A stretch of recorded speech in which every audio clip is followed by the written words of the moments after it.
Here at UNH, in our Department of Social Work, we have some unique options.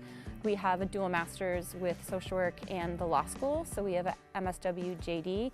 We also have an MSW program that has partnered with the Department of Rec Management, which is the one that I coordinate, which is 2 masters in 2.5 years, which we bring in students internationally and across the country who have, after their undergraduate, gone out and work in the outdoor field, whether that's wilderness, whether that's Peace Corps, whether that's nature's classroom. Some folks work in schools that have outdoor programming.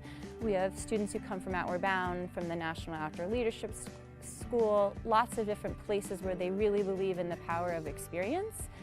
I was drawn to UNH as a faculty because it's big and small. You're not taught by grad assistants. You have frontline access to all your faculty, whether that's face-to-face or in online classes. Core faculty teach, they advise you, they're there with you every step of the way. We're also part of the University of New Hampshire, which is an R1 designated research institute, which provides an infrastructure for so much more that an R1 gives you, which is access to research, working collaboratively with professors who have grants, who are doing training things, who have access to practice, or in the community doing work at the policy level at the State House, all that sort of stuff. So it's this small little program in a larger university structure which supports access to all this other stuff outside of the department, which is really what I love.